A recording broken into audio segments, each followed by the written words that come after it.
10 सबसे शक्तिशाली धनुर्धर जिनकी शक्ति के आगे देवता भी नतमस्तक हो जाते थे। धनुर्धर तो बहुत हुए, लेकिन एक ऐसा भी धनुर्धर था जिसे देखकर स्वयं श्री कृष्ण भी भयभीत हो गए। एक ऐसा भी धनुर्धर था जो अपने बाणों से समुद्र तक को सुखा देता था, और एक ऐसा भी धनुर्धर था जो क्षण भर में पूरी पृथ्वी का विनाश कर सकता था। सबके पास थे एक से बढ़ के एक दिव्यास्त्र, लेकिन सर्वश्रेष्ठ तो सर्वश्रेष्ठ ही होता है। आखिर कौन थे सर्वश्रेष्ठ धनुर्धर? क्या अर्जुन सर्वश्रेष्ठ थे? नहीं। क्या कर्ण सर्वश्रेष्ठ धनुर्धर थे? नहीं। आप जितना चाहे अंदाजा लगा लो, लेकिन आप उस धनुर्धर के बारे में सोच भी नहीं सकते जो सर्वश्रेष्ठ धनुर्धर थे। वैसा धनुर्धर ना ही कभी हुआ है और ना ही कभी होगा। तो चलिए जान लेते हैं भारत के 10 सर्वश्रेष्ठ धनुर्धर। सबसे पहले एक कमजोर योद्धा से शुरू करेंगे और अंत में सबसे शक्तिशाली योद्धा तक पहुंचेंगे। दोस्तों, आप हमारे चैनल को सब्सक्राइब कर लें और बेल आइकन को भी प्रेस कर लें, जिससे अपकमिंग वीडियो की नोटिफिकेशन टाइम से मिल जाए। और अगर आप एक सच्चे हिंदू और भगवान के भक्त हैं तो कमेंट सेक्शन में जय श्री कृष्णा लिखकर अवश्य अपनी हाजिरी लगाएं। तो प्रारंभ करते हैं। नंबर 10 पे आते हैं द्रोणाचार्य। जब भगवान परशुराम महेंद्रगिरी पर्वत पर अपना सब कुछ ब्राह्मणों को दान कर रहे थे, तब द्रोणाचार्य उनके पास पहुंच जाते हैं और संपूर्ण दिव्यास्त्रों का ज्ञान उनसे प्राप्त करते हैं। उन्होंने ही कौरवों और पांडवों को शस्त्र चलाना सिखाया था। कुरुक्षेत्र के युद्ध में कौरवों के सेनापति बने थे। उन्होंने चक्रव्यूह नीति से पांडवों का भारी विध्वंस किया था। युद्ध के दौरान गुरुद्रोण ने जो चक्रव्यूह बनाया था उसमें फंसकर अभिमन्यु मारे गए थे। जब तक गुरुद्रोण के हाथ में शस्त्र था उन्हें मारना असंभव था। इसी वजह से पांडव छल करने के लिए विवश हो गए थे। नंबर 9 पे आते हैं अर्जुन। गुरुद्रोण की दृष्टि में अर्जुन सर्वश्रेष्ठ धनुर्धर थे। द्रोणाचार्य ने अर्जुन को अपने सारे अस्त्रों का ज्ञान दिया था। अर्जुन के एक बाण से दुश्मन अधमरे हो जाते थे। यहाँ तक कि महादेव को प्रसन्न करके अर्जुन ने पाशुपतास्त्र प्राप्त कर लिया था। अर्जुन दोनों हाथों से बाण चला सकते थे, इसलिए उन्हें सव्यसाची कहा जाता था। जहाँ द्रौपदी स्वयंवर में कर्ण के अलावा सारे योद्धा नतमस्तक हो चुके थे, वहीं अर्जुन ने लक्ष्य को प्राप्त किया था। अर्जुन ने देवराज इंद्र तक को परास्त कर दिया था। जिन निमात कवच राक्षसों को रावण भी नहीं हरा पाया, उन्हें अर्जुन ने परास्त कर दिया था। नंबर 8 पर हैं भीष्म। भीष्म गंगा माता के पुत्र थे। उनके गुरु स्वयं परशुराम थे। एक बार तो उनका युद्ध स्वयं परशुराम से ही हो गया। युद्ध में परशुराम और भीष्म एक दूसरे पर महाविनाशकारी अस्त्र शस्त्र चला रहे थे, लेकिन इस युद्ध का कोई परिणाम नहीं निकल रहा था। आखिर में इस युद्ध को रोकने के लिए देवताओं को जमीन पर स्वयं उतरना पड़ा था। महाभारत का जब युद्ध शुरू हुआ था तो पितामह भीष्म कौरवों के प्रथम सेनापति बने थे। भगवान श्री कृष्ण ने इस युद्ध में शस्त्र न उठाने की सौगंध खाई थी, लेकिन भीष्म ने उन्हें युद्ध क्षेत्र में अपने पराक्रम के बलबूते शस्त्र उठाने पर मजबूर कर दिया था। भीष्म को नियम अनुसार युद्ध करके परास्त करना असंभव था, इसलिए शिखंडी को आगे करके भीष्म को अर्जुन ने सैया पर लेटा दिया था। नंबर 7 पे हैं एकलव्य। एकलव्य महाभारत के एक सर्वश्रेष्ठ धनुर्धर थे।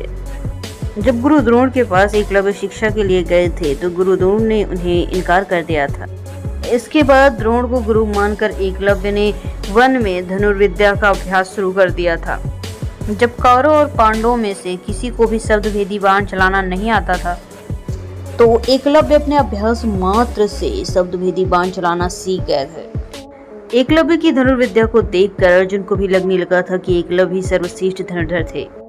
लेकिन एक समय गुरु दक्षिणा के नाम पर गुरु ने एकलव्य का अंगूठा मांग लिया था, लेकिन बिना अंगूठे के भी बाण चलाना सीख गए थे। दोस्तों, मॉडर्न आर्चरी में बिना अंगूठे के इस्तेमाल के ही बाण चलाया जा सकता है। दोस्तों, एकलव्य इतने शक्तिशाली थे कि भगवान श्री कृष्ण को भी उनका वध करना पड़ गया था।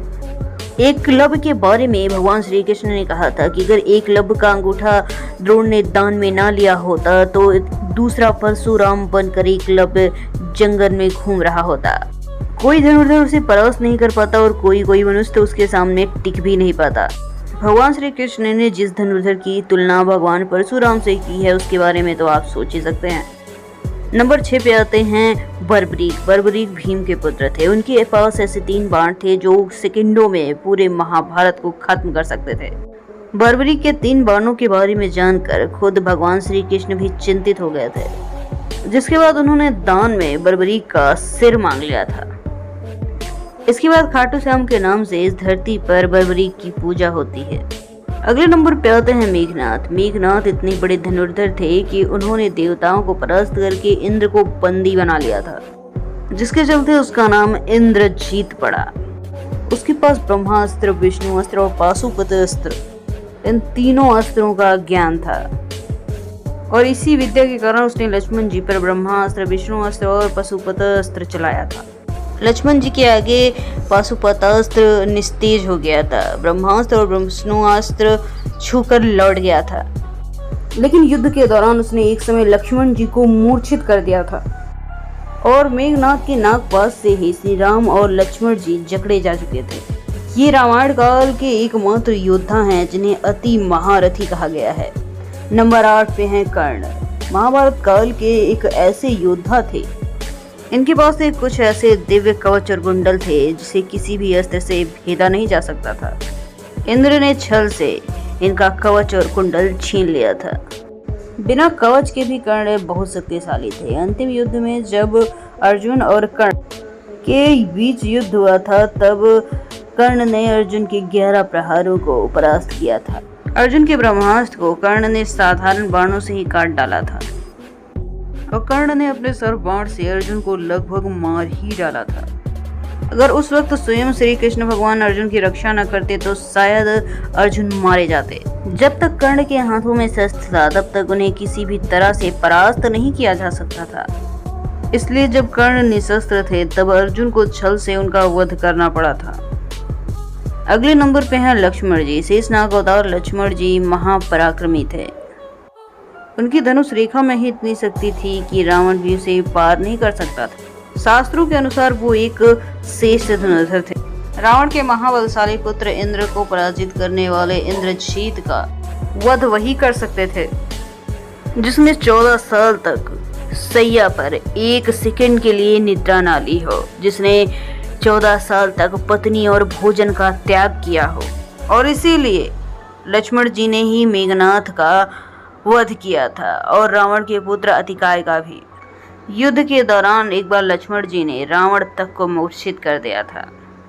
नंबर 2 पे आते हैं श्री राम। भगवान विष्णु के अवतार मर्यादा पुरुषोत्तम भगवान श्री राम का धनुष विद्या में कोई मुकाबला नहीं कर सकता था। स्वयंवर में जब वो अपने धनुष पर पतंग चढ़ाने गए थे तब वो शिव धनुष टूट गया था। ऐसा कोई अस्त्र नहीं था जो भगवान श्री राम के पास ना हो।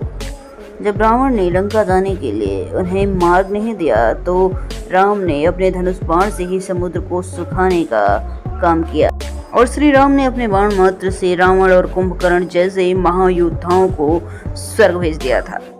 नंबर 1 पर हैं देवों के देव महादेव। संपूर्ण ब्रह्मांड और धनुर्विद्या की सृष्टि महादेव से उत्पन्न हुई है। भगवान शिव ही सृष्टि की शुरुआत है, वही इसका अंत है। उनकी शक्ति अनंत है, उनका रूप अद्भुत है। वो पल भर में किसी का भी विनाश कर सकते हैं। अगर आप महादेव के सच्चे भक्त हैं तो कमेंट बॉक्स में हर हर महादेव अवश्य लिखें और आपके हिसाब से सर्वश्रेष्ठ धनुर्धर कौन थे कमेंट सेक्शन में जरूर बताइएगा।